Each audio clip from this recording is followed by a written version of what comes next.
because your storage is full. Please log in and delete recordings or purchase more storage from your account.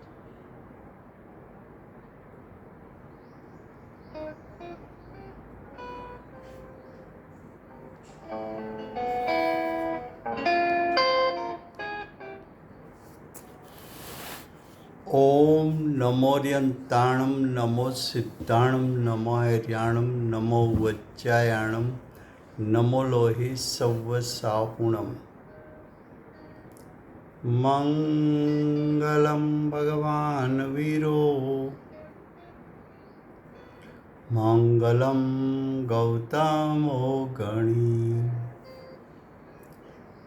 मंगलम कुंद कुंदार्यो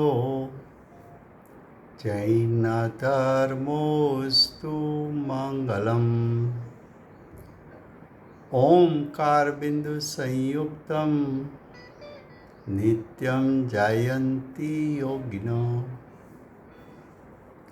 कामदं मोक्षदं चैव ओंकाराय नमो नमः अहोपकार जिनवर्नो कुंदनो ध्वनि दिव्यनो जेन कुंद ध्वनि आप्या अहो आ गुरु काहननो तुझ ज्ञान ध्याननो रंग अमया दर्श रहो ओ शिव पद तक तुझ संग माता हाथ ग्रह।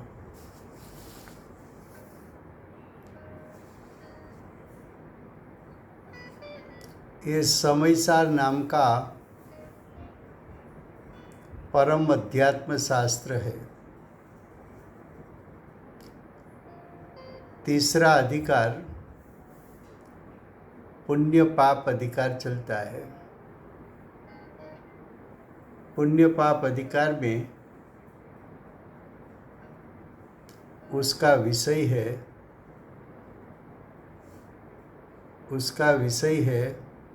All participants are muted and they can unmute themselves. कि जो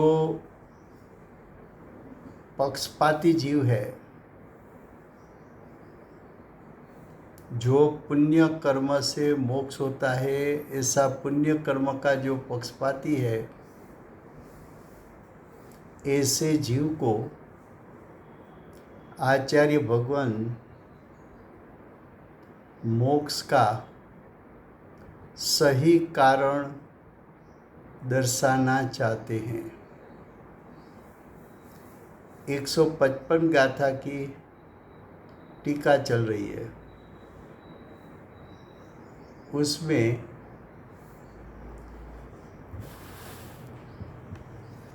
प्रथम लाइन चली है, मोक्ष का कारण वास्तव में यानी यथार्थ सम्यक दर्शन ज्ञान चारित्र है। इतना विषय चला है। अब आगे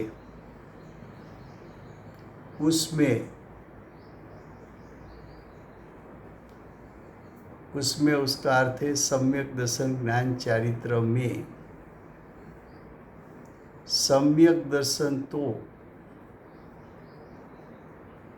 जीवादि पदार्थों का श्रद्धान स्वभावे ज्ञान का होना, ज्ञान का यानी आत्मा का होना, यानी आत्मा का परिणमन होना, वही है। क्या कहा? यहाँ ज्ञान शब्द का अर्थ आत्मा है। ज्ञान शब्द का अर्थ आत्मा कैसे किया? तो कि आत्मा में ज्ञान अभेद है, तो ज्ञान की अभेदता से पूरे आत्मा को ज्ञान कहा। यहाँ इसी तरह आचार्य भगवान नहीं दर्शाएंगे कि श्रद्धा गुण का परिणमन वो सम्यक दर्शन है, ज्ञान गुण का परिणमन वो सम्यक ज्ञान है, चारित्र गुण का परिणमन वो सम्यक चारित्र है। इसी तरह आचार्य भगवान दर्शाना नहीं चाहते। यहाँ ऐसा कहना चाहते हैं, यहाँ ऐसा कहना चाहते हैं कि ज्ञान दर्शन चारित्र तीनों आत्मा में अभेद है, इसलिए सम्यक दर्शन रूप भी आत्मा हुआ, सम्यक ज्ञान रूप भी आत्मा हुआ, सम्यक चारित्र रूप भी आत्मा हुआ। सभी गुण आत्मा में अभेद है, तो अभेद की अपेक्षा से इस गाथा में आचार्य भगवान दिखाना चाहते हैं। क्या कहा फिर से गुजराती में?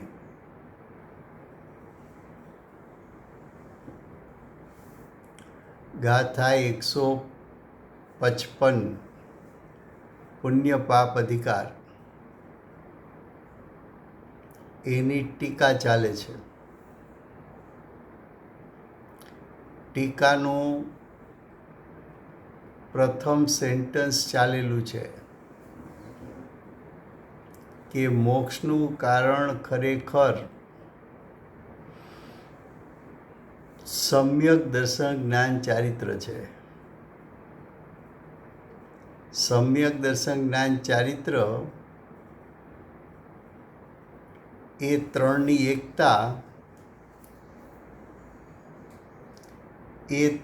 એકતા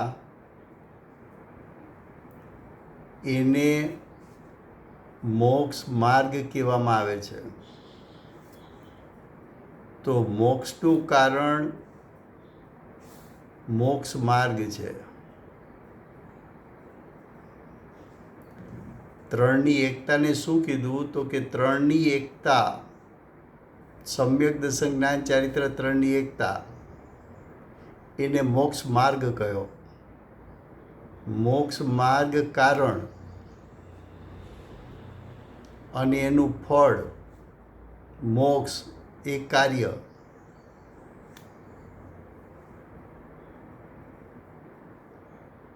આટલો વિષય ચાલી ગયો છે। હવે આગળ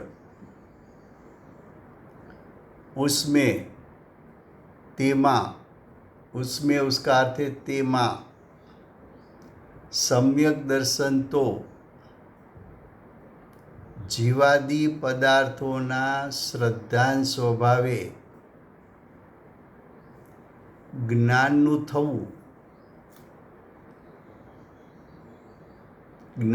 થવું એનો અર્થ છે જ્ઞાનનું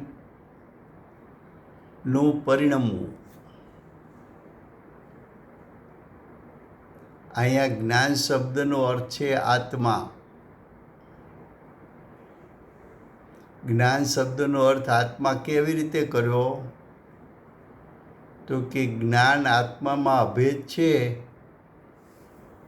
માટે આખા આત્માને જ્ઞાન કહ્યો।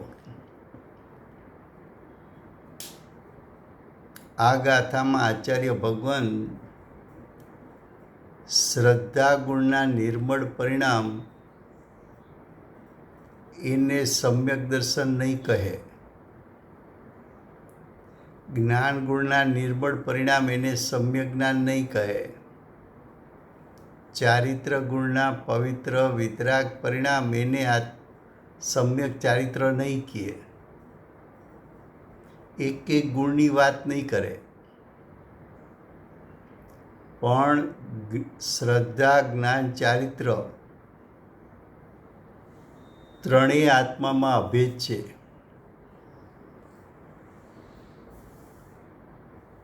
સમ્યક દર્શનને પણ આત્માનું પરિણામ કેવું છે? સમ્યક જ્ઞાનને પણ આત્માનું પરિણામ કેવું છે?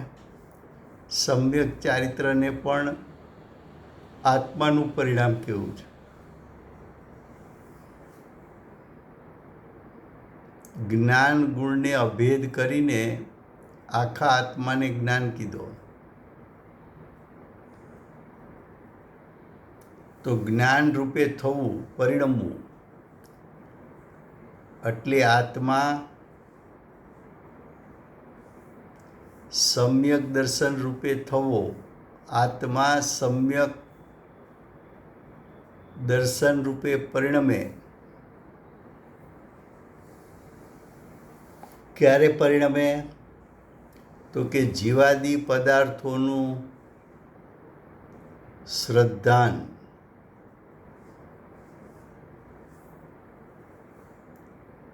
શ્રદ્ધાન કોનું કરશે? કે આ જીવ ચાર ગતિમાં રખડનારો છે, કે આ જીવ સાધક છે, કે આ જીવ પરમાત્મા છે, એમ નહીં. જીવ સ્વભાવથી ત્રિકાળ શુદ્ધ છે. એનું શ્રદ્ધાન કરવું, એની પ્રતીતિ કરવી, એમાં હુંપણું કરવું,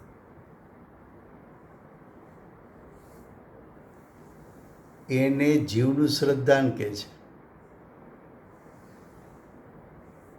એ પરિણામ ઉત્પન્ન ક્યાં થયા? શ્રદ્ધાન રૂપના નિર્મળ શુદ્ધ પરિણામ ઉત્પન્ન ક્યાં થયા? જીવની સત્તામાં. સમ્યક દર્શન રૂપે કોણ થયું? તો કે આત્મા થયો. સમ્યક દર્શન રૂપે કોણ પરિણમ્યું? તો કે આત્મા પરિણમ્યો. क्या कहा फिर से हिंदी में?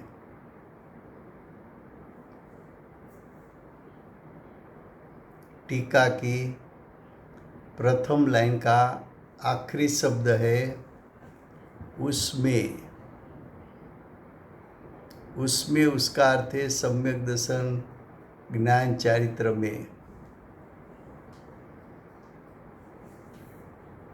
सम्यक दर्शन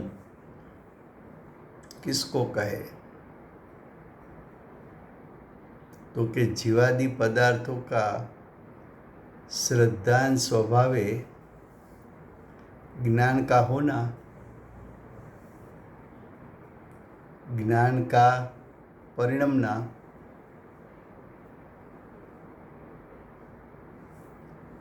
तो कि यहाँ बात तो सम्यक दर्शन की बताना है.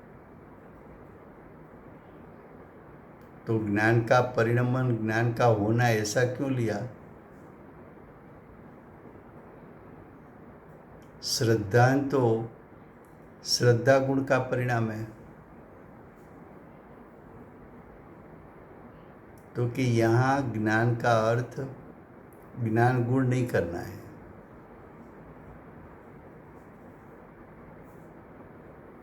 ज्ञान गुण का परिणमन ऐसा अर्थ नहीं करना है. यहाँ ज्ञान का अर्थ है आत्मा.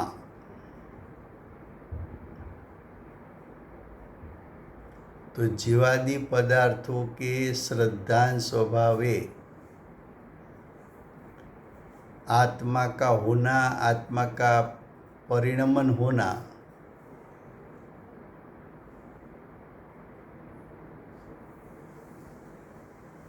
वो सम्यक दर्शन है. ज्ञान को आत्मा कैसे कहा? तो कि ज्ञान गुण आत्म स्वभाव में लीन है.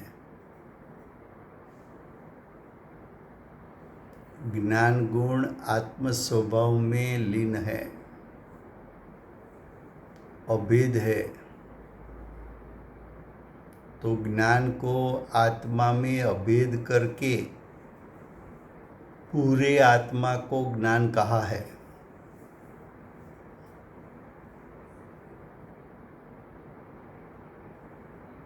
मोक्ष मार्ग कोई एक गुण का परिणाम नहीं है.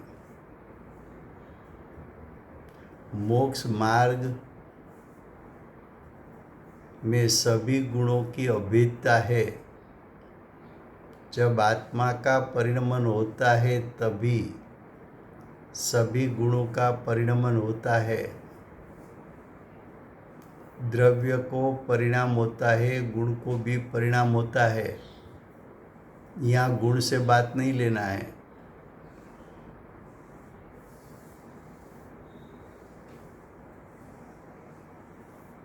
यहाँ आत्मा से बात लेना है, द्रव्य से बात लेना है। आत्मा द्रव्य है।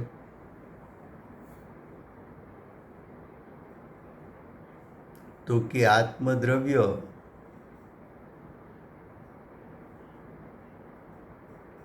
आत्मा का जो परिपूर्ण शुद्ध स्वभाव है उसका श्रद्धान होना, उसकी प्रतीति करना, उसमें हूँपना करना, तो प्रतीति रूप परिणमन आत्मा की हुई, श्रद्धान रूप परिणमन आत्मा की हुई, हूँपना आत्म स्वभाव में आत्मा ने किया, उसको ज्ञान का होना, ज्ञान का परिणमन कहने में आता है।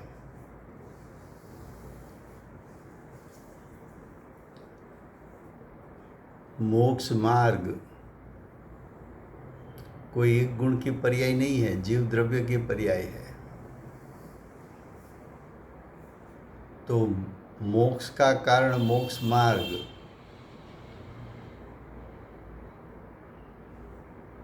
तो मोक्ष मार्ग आत्मा का परिणाम है। तो आत्मा का निश्चय मोक्ष मार्ग रूप परिणमन वो मोक्ष का कारण है। पहले श्रद्धान की बात बताई, अब जीवादि पदार्थों का ज्ञान स्वभाव है, ज्ञान का होना, ज्ञान का यानी आत्मा का होना,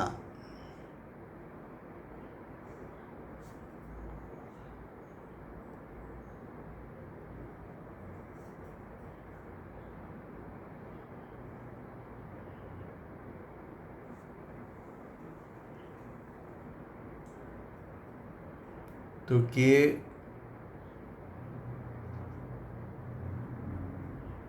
जीवादि पदार्थों छह द्रव्य जो है, छह द्रव्य के पास अपना अपना त्रिकाल शुद्ध स्वभाव है, लेकिन छह द्रव्य में प्रयोजन जीव के साथ है। इसलिए जीव को यानी आत्मा को मुख्य रख के कथन किया है। तो जीवादि पदार्थों का ज्ञान स्वभावे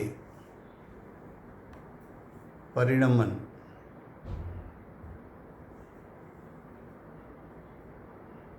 ज्ञान स्वभावे यानी ज्ञायक स्वभाव को अनुसरण करके परिणमन आत्मा में जो होता है, इससे आत्मा के परिणाम को सम्यक ज्ञान कहने में आता है।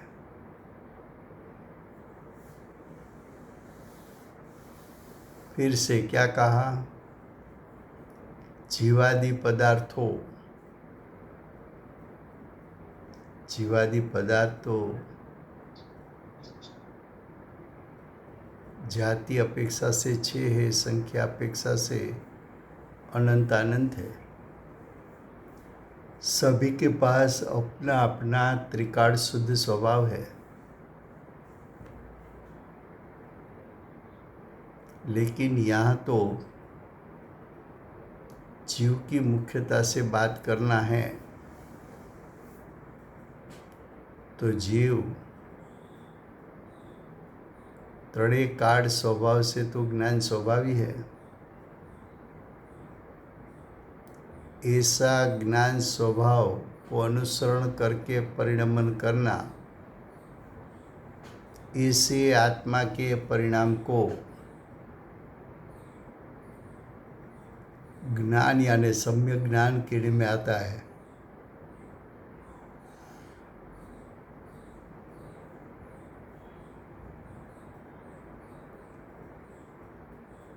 अब तीसरी बात, रागादि का त्याग स्वभाव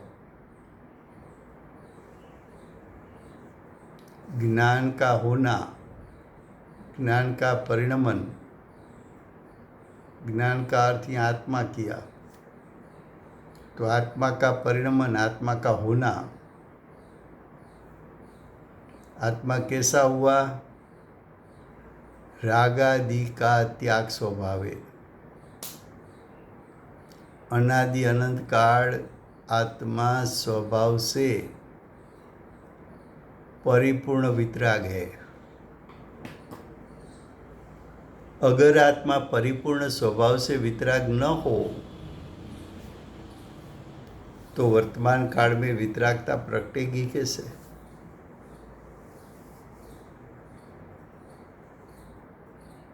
अनादिकाल से वर्तमान पर्याय की योग्यता के कारण जीव ने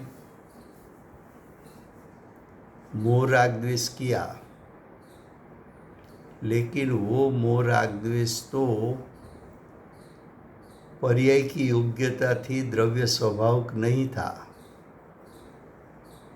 तो कि द्रव्य स्वभाव कैसा है? तो कि अनादि से अनंत काल कभी भी आत्म स्वभाव रागादि रूप परिणमन कर नहीं सकता। स्वभाव से तो वितराग है,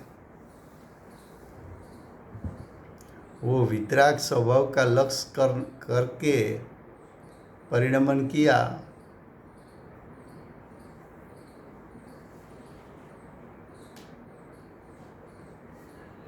तो वितराग स्वभाव का लक्ष्य करके परिणमन हुआ तो परिणाम में भी वितरागता प्रकट हुई, तो रागादि का त्याग हो गया।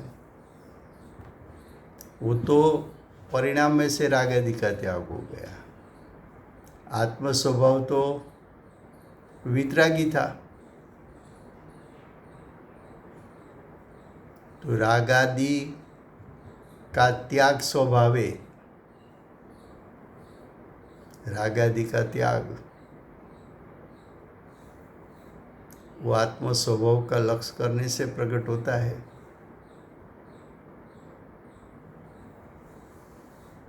तो त्याग स्वभाव है। ज्ञान का होना, ज्ञान का परिणमन या ज्ञान का अर्थ है आत्मा, तो आत्मा का परिणमन वो चारित्र है।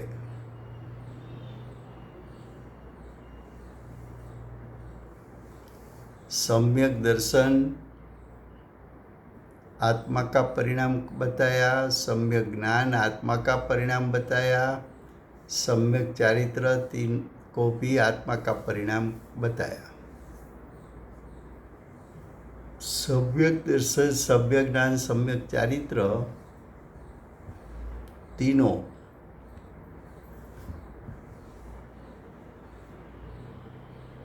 एक साथ एक समय में प्रगटते हैं, इसलिए तीनों की एकता कही।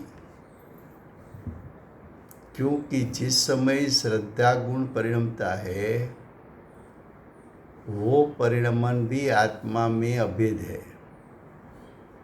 जब ज्ञान सम्यक ज्ञान रूप परिणमन करता है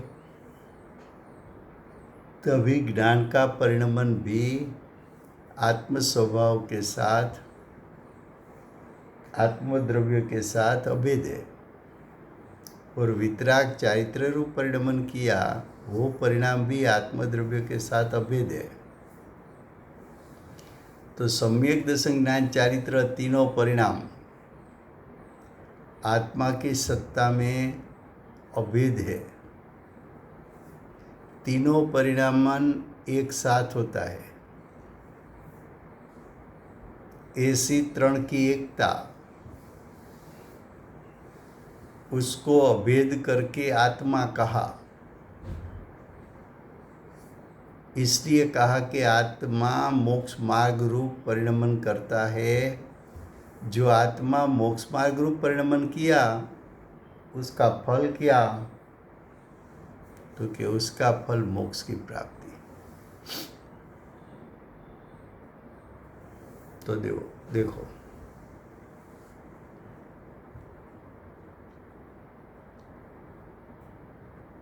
मोक्ष का सही कारण इस गाथा में सिद्ध करना है। तो मोक्ष का सही कारण मोक्ष मार्ग है। मोक्ष मार्ग किसका परिणाम है? आत्मा का, जीव का, जीव द्रव्य का। और वो परिणाम आत्मा के साथ अभेद है। उसको अभेद करके एक जीव कहा, इसलिए जीव को मोक्ष का कारण कहा।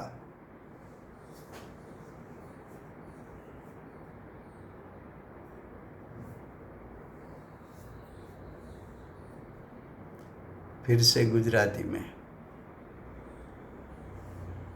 શું કહ્યું? સમ્યક દર્શન સમ્યક જ્ઞાનની વાત ચાલી ગઈ, હવે સમ્યક ચારિત્ર.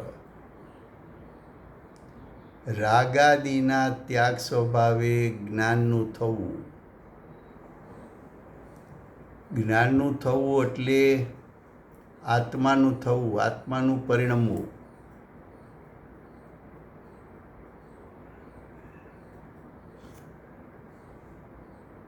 આત્મા કયા પ્રકારે પરિણમ્યો? તો કે રાગાદિનો ત્યાગ. તો કે આત્માનો ત્રિકાળ શુદ્ધ સ્વભાવ છે એ તો ત્રણેય કાળ રાગાદિથી રહિત જ છે. અજ્ઞાની જીવે એટલે આપણે અનાદિથી આજ દિવસ સુધી અનંત પ્રકારના રાગાદિ પરિણામ કર્યા. પણ એ રાગાદિ પરિણામ આત્માના ત્રિકાળ શુદ્ધ સ્વભાવમાં પ્રવેશ પામી શકતા નથી. કેમ? કે આત્માનો સ્વભાવ જ એવો છે કે રાગાદિ પરિણામના ત્યાગ સ્વભાવવાળો છે. રાગાદિ પરિણામને વિતરાગી આત્માનો સ્વભાવ ગ્રહણ કરી શકતો નથી. રાગાદિ તો ત્રણેય કાળ આત્મ સ્વભાવ સાથે એને તતત સંબંધ છે. તતત સંબંધ કહેતા રાગાદિ રૂપે છે અને આત્માનો શુદ્ધ સ્વભાવે છે. આત્માનો શુદ્ધ સ્વભાવે રહે તે તત છે અને રાગાદિ રૂપે ક્યારેય ન થાય એ અતત છે.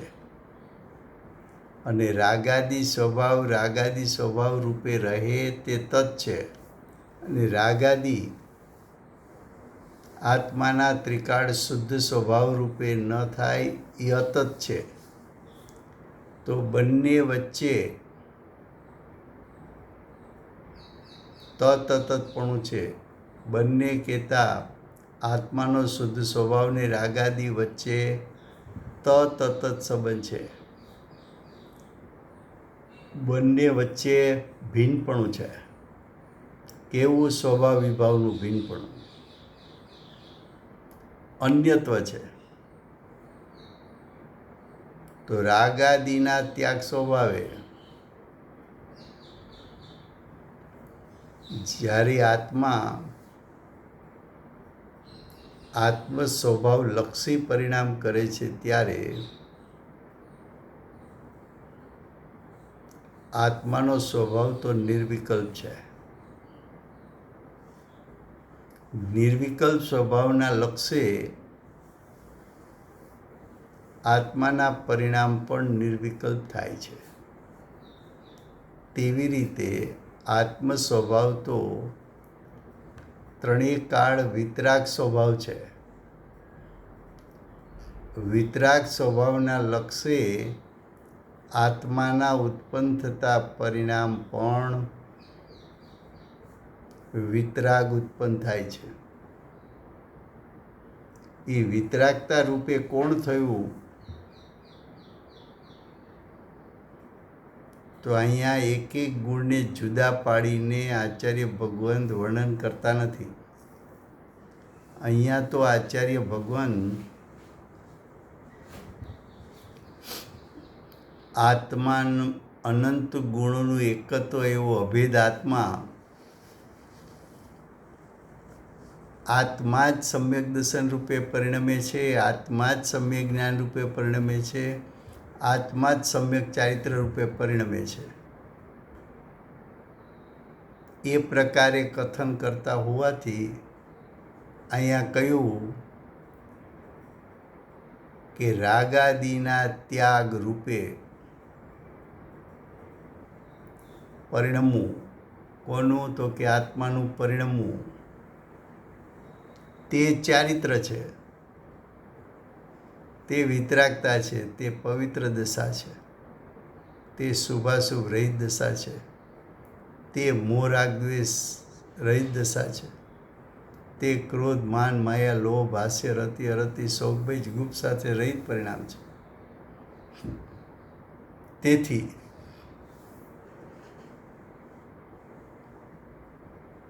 એટલે સમ્યક દર્શન આત્માના પરિણામ, સમ્યક જ્ઞાન આત્માના પરિણામ, સમ્યક ચારિત્ર આત્માના પરિણામ. તેથી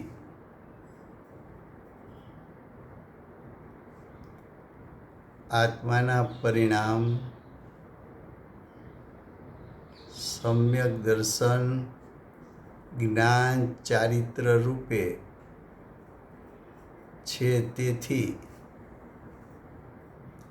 એમ ફલિત થયું કે ફલિત થયું એટલે સિદ્ધ થયું. ફલિત થવું એટલે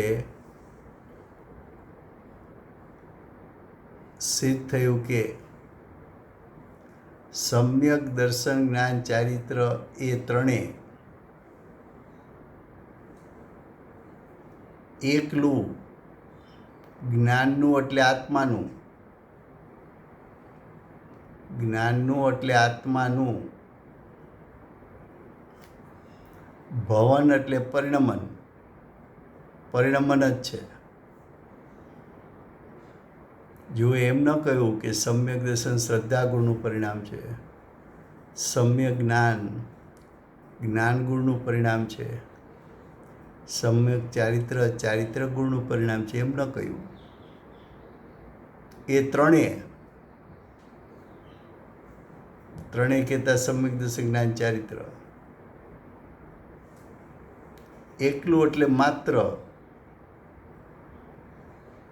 ઓનલી જ્ઞાનનું ભવન, જ્ઞાનનું એટલે આત્માનું, ભવન એટલે પરિણમન, આત્માનું જ પરિણમન છે. માટે જ્ઞાન જ, જ્ઞાન એટલે આત્મા, આત્મા જ પરમાર્થ એટલે યથાર્થ મોક્ષ કારણ છે. તો આત્માને મોક્ષનું કારણ કહ્યું.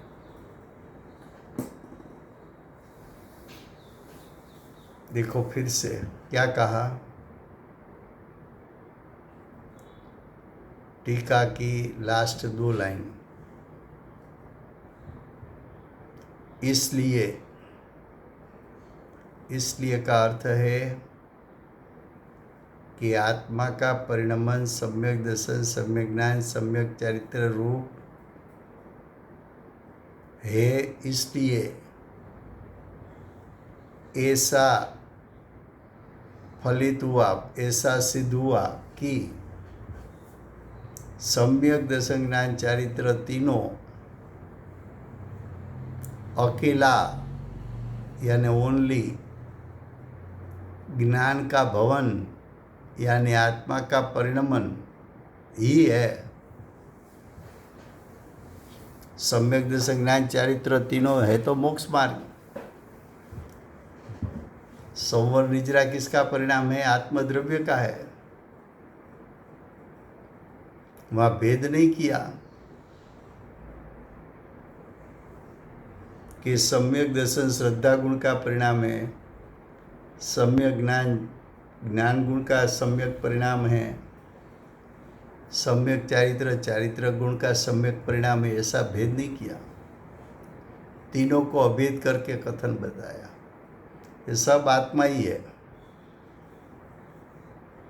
तो आत्मा का भवन यानी परिणमन ही है। इसलिए ज्ञान ही, ज्ञान का अर्थ फिर से करो, आत्मा ही परमार्थ, परमार्थ यानी यथार्थ मोक्ष कारण है। तो आत्मा को मोक्ष का कारण कहा क्योंकि मोक्ष की पर्याय आत्मा में से आएगी, आत्म स्वभाव में से आएगी। कारण तीन प्रकार का होता है। एक वर्तमान पर्याय अपनी योग्यता से प्रगटे तो पर्याय का कारण पर्याय। दूसरा, पूर्व पर्याय का त्याग न होवे तब तक वर्तमान परिणाम प्रकट नहीं सकता। क्या कहा? पूर्व पर्याय का त्याग नहीं होता तब तक वर्तमान पर्याय प्रकट नहीं हो सकती। इसलिए पूर्व पर्याय के त्याग को कारण कहा, वर्तमान पर्याय को कार्य कहा।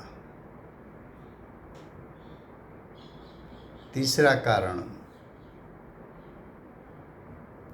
कि द्रव्य स्वभाव में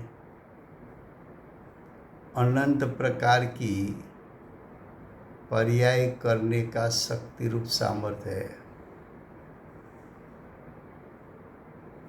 तो पर्याय आती है द्रव्य स्वभाव में से। तो द्रव्य स्वभाव उसको कारण कहा, वर्तमान पर्याय को कार्य कहा। फिर से गुजराती में, कारण तीन प्रकार का है।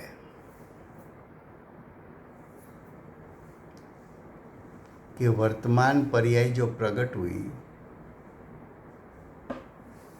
गुजराती, हाँ,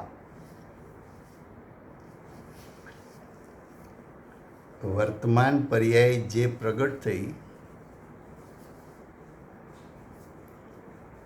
એ પોતાની યોગ્યતાથી પ્રગટ થઈ છે, માટે વર્તમાન પર્યાયને તે જ પર્યાયનું કારણ કીધું। પર્યાયનું કારણ પર્યાય, કારણ કે પોતાની યોગ્યતાને કારણે પ્રગટી છે।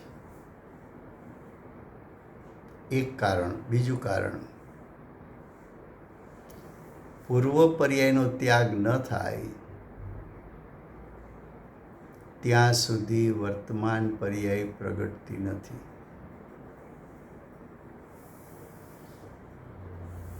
તો પૂર્વ પર્યાયનો ત્યાગ થવો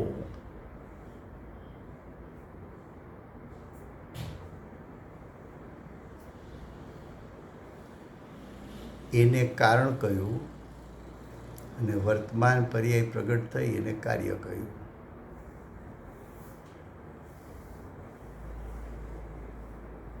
ત્રીજું કે પર્યાય આવશે ક્યાંથી? તો કે દ્રવ્ય સ્વભાવમાંથી। કેમ દ્રવ્ય સ્વભાવમાંથી આવશે? તો કે દ્રવ્ય સ્વભાવમાં એટલું શક્તિરૂપ સામર્થ્ય છે કે અનાદિથી અનંતકાળની સર્વ પર્યાયને પ્રગટ કરી શકે. દ્રવ્ય સ્વભાવ કયો, ધ્રુવ સ્વભાવ કયો, ત્રિકાળ શુદ્ધ સ્વભાવ કયો, એ કારણ છે અને વર્તમાન પર્યાય કાર્ય છે.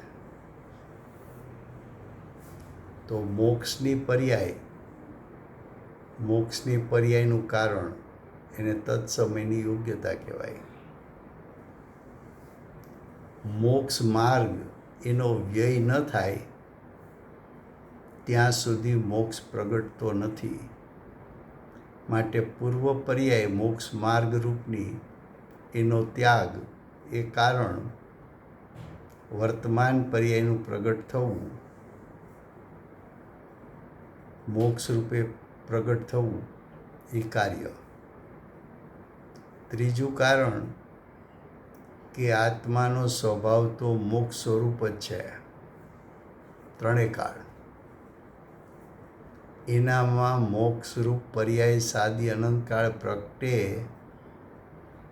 એટલું શક્તિરૂપ સામર્થ્ય છે. તો મોક્ષની પર્યાય આવી ક્યાંથી? ધ્રુવ સ્વભાવમાંથી.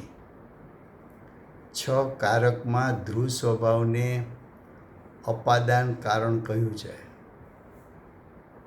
6 કારકમાં ધ્રુવ સ્વભાવને અપાદાન કારણ કહ્યું છે. કર્તા, કર્મ, કરણ, સંપ્રદાન ને અપાદાન, 5મું કારક. તો આત્માનો ત્રિકાળ શુદ્ધ સ્વભાવ એ કારણ છે અને વર્તમાન એક સમયની મોક્ષની પર્યાય પ્રગટ થઈ એ કાર્ય છે.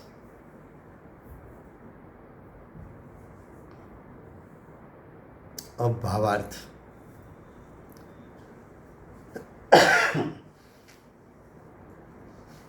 जो ज्ञान को आत्मा कहा उसकी स्पष्टता भावार्थ ने कर दी. देखो, आत्मा का असाधारण स्वरूप ज्ञान ही है. स्वरूप का अर्थ है स्वस्वभाव. तो आत्मा का असाधारण स्वस्वभाव ज्ञान ही है. तो ज्ञान को असाधारण स्वभाव क्यों कहा? तो कि आत्मा के अनंत गुण हैं. उसमें जो ज्ञान स्वभाव है वो दूसरे 5 द्रव्यों में नहीं है, इसलिए उसको असाधारण कहा. एक कारण. दूसरा कारण क्या है? तो कि ज्ञान स्व पर प्रकाशक है.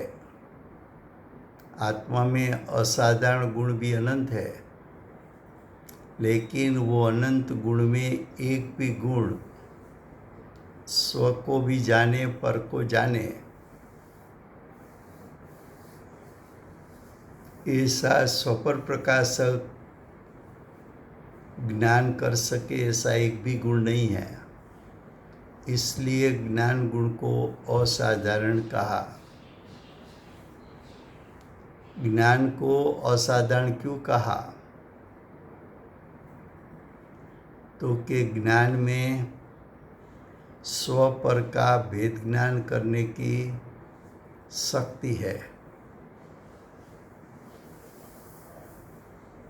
इसलिए ज्ञान को असाधारण कहा. तो पहले ज्ञान गुण को असाधारण गुण कहा. ये बात क्यों बताई? तो कि टीका में ज्ञान से बात ली, दूसरे कोई गुण से बात नहीं ली है. तो ज्ञान शब्द प्रयोग क्यों किया? तो कि आत्मा का असाधारण गुण है, ऐसा आत्मा में दूसरा कोई गुण नहीं है. पहले इतनी स्पष्टता की. अब आगे इस प्रकरण में, इस प्रकरण का अर्थ है इस अधिकार में, इस गाथा में ज्ञान को ही प्रदान करके परिभाषा बताई। ये गाथा में किसकी प्रधानता से ये कथन है, तो कि ज्ञान की प्रधानता से कथन है। ऊपर लिखा था ना, क्या लिखा था कि सम्यक दर्शन, ज्ञान, चारित्र तीनों अकेला ज्ञान का भवन है, ज्ञान का परिणमन है। तो इस गाथा में किसकी मुख्यता है, तो कि ज्ञान की। ज्ञान को प्रदान करके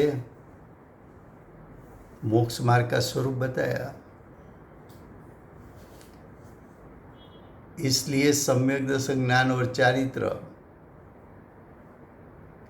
तीनों का स्वरूप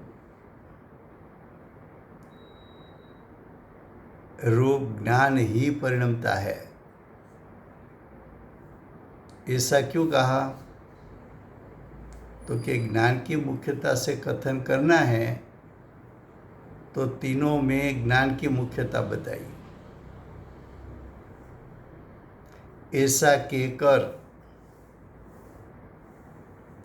ज्ञान को ही मोक्ष का कारण कहा है।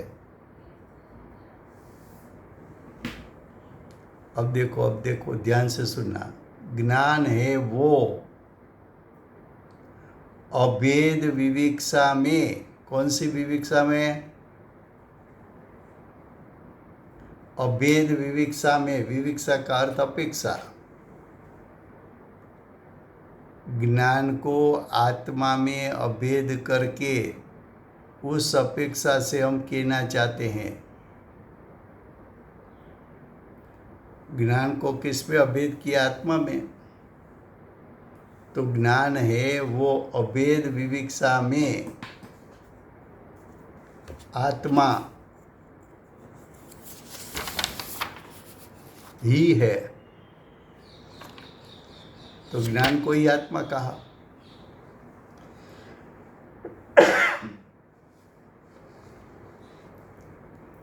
कभी कभी कोई बात आपकी समझ में ना आए कि यहाँ कैसा अर्थ है,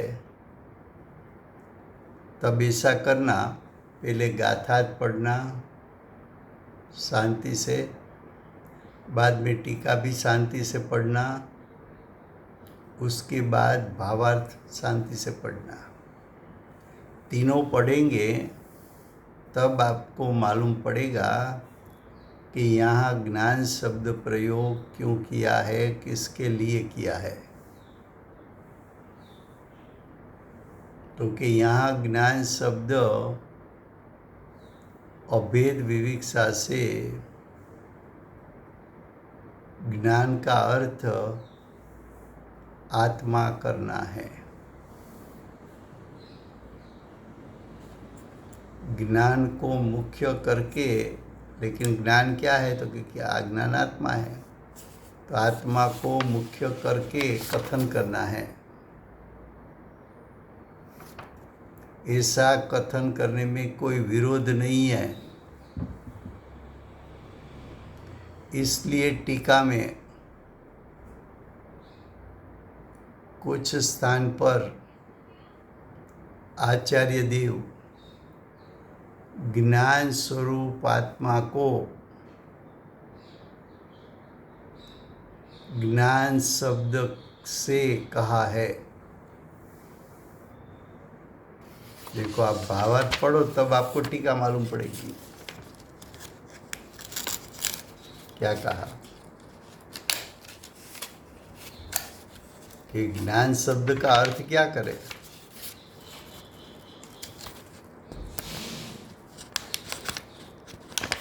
तो कि ज्ञान शब्द का यह अर्थ है, भावार्थ में स्पष्ट किया जयचंद जी ने कि यहाँ ज्ञान शब्द का अर्थ है आत्मा। तो कि ज्ञान को ही आत्मा क्यों कहा,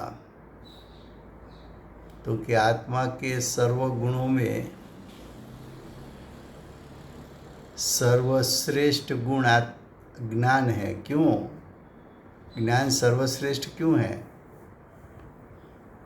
तो कि ज्ञान गुण सिर्फ आत्मा में है, दूसरे 5 द्रव्यों में नहीं है। एक कारण। दूसरा कारण तो कि ज्ञान स्व पर प्रकाशक है, स्व पर दोनों को जान सकता है। ऐसा गुण भले आत्मा में अनंत गुण हो, लेकिन स्व पर प्रकाशक गुण तो सिर्फ एक ज्ञान ही है, दूसरा कोई नहीं है। दूसरे कोई द्रव्य में भी ऐसा गुण नहीं है, इसलिए ज्ञान गुण को असाधारण कहा। ज्ञान कहाँ उपयोगी है? तो कि स्वभाव विभाव को भिन्न रूप जानकर सम्यक ज्ञान यानी मोक्ष मार्ग प्रकट करने में उसकी उपयोगिता है।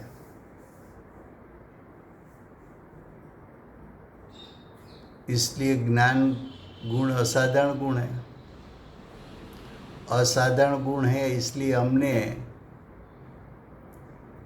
वो आत्मा के साथ अभेद करके कथन किया, उसको ही आत्मा कह दिया।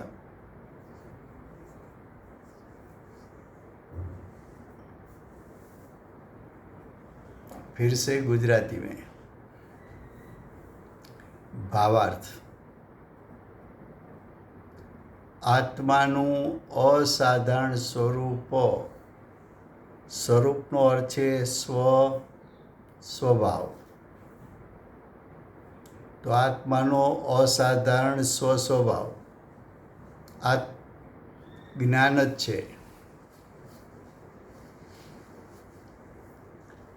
આત્માના બધા ગુણ છે એ દરેકે દરેક ગુણ ખરેખર તો આત્માનો સ્વભાવ છે।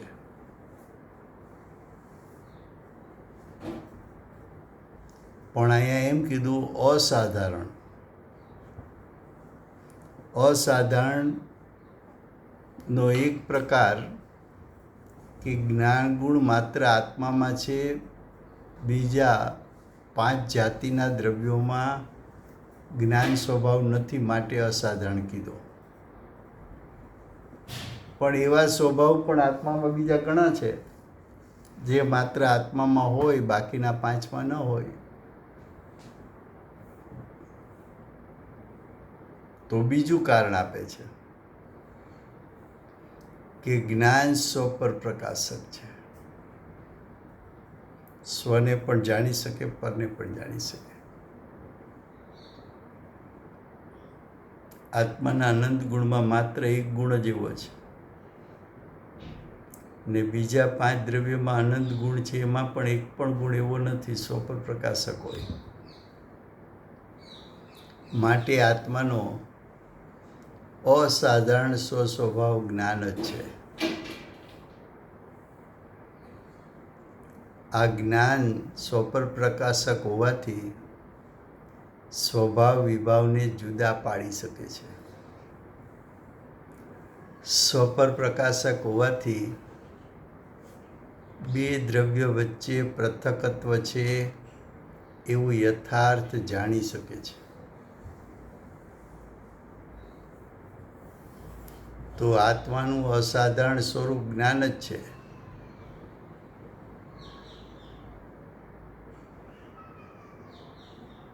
વળી પ્રકરણમાં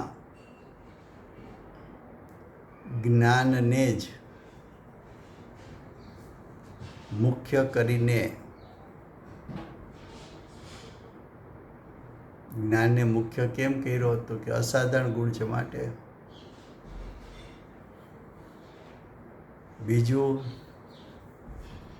જ્ઞાનને મુખ્ય આ ગાથામાં કર્યો એનો બીજો અર્થ શું? તો કે અસાધારણ ગુણ આત્મામાં અભેદ કર્યો એટલે હવે અમે આત્માને જ જ્ઞાન કહી દઈએ છીએ, ગુણ ગુણીનો ભેદ પાડતા જ નથી।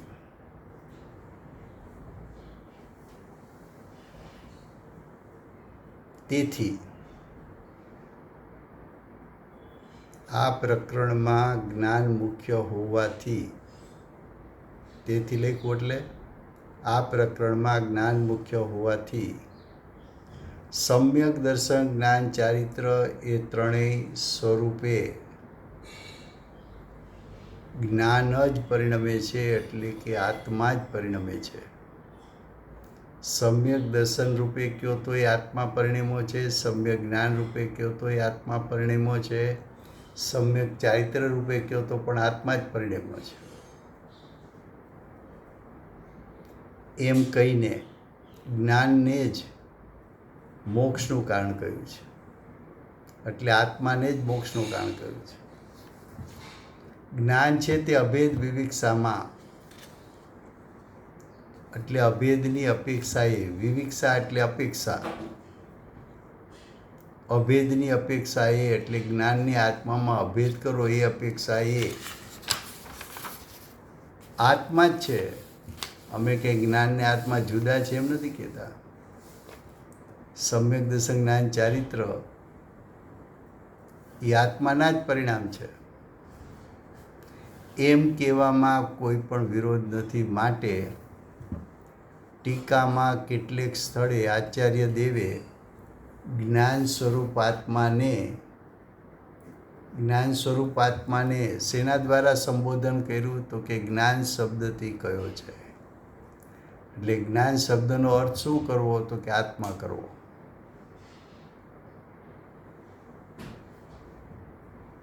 તો કે મોક્ષનું કારણ કોણ? તો શાસ્ત્રોમાં 3 પ્રકારે કારણ અપાય છે.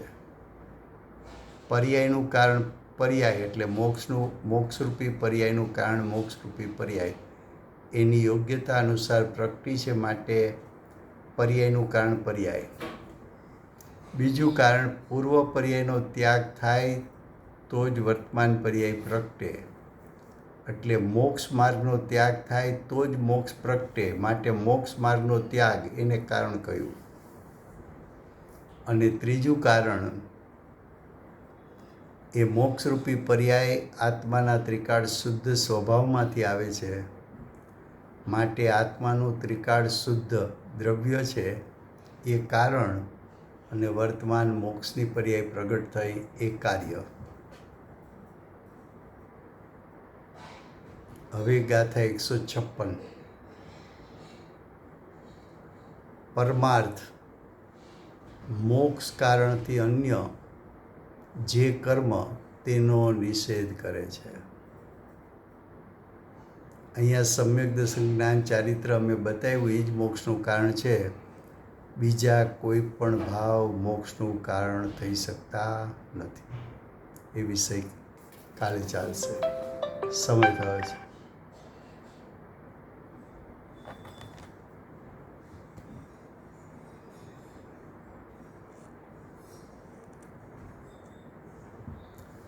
વર્તમાન 24ના આખરી તીર્થંકર બાલ બ્રહ્મચારી શ્રી મહાવીર ભગવાનનો જય હો. મહાવિધિ ક્ષેત્રે બિરાજતા અનંત ચતુશ્રીના ધારક, દિવ્ય ધ્વનિના દાતાર, શાસન ઉપકારી સીમામાં રહેનાર શ્રી સિમંદર ભગવાનનો જય હો. કળીકાળ સર્વજ્ઞ કેવળ જ્ઞાનની તળેટીમાં બેઠેલા મહાસમર્થ આચાર્ય ભગવત કુંકુંદાચાર્ય દેવનો જય હો. વર્તમાન કાળે સમ્યક દર્શનનો ઉપદેશ આપનાર તીર્થના નાયક, તીર્થના સ્થાપક, તીર્થના પ્રવર્તક, પરમ કૃપાળુ શ્રી સદગુરુદેવનો જય હો. પૂજ્ય ગુરુદેવના શિષ્યમાં શિરોમણી પ્રસવમૂર્તિ ભગવતી માતનો જય હો. પૂજ્ય ગુરુદેવ માતાજીની સાધના ભૂમિ સુવર્ણપુરી ધામનો જય હો. સમ્યક દર્શનની પ્રાપ્તિમાં નિમિત્તરૂપ સર્વ જીનવાણી માતનો જય હો. વર્તમાન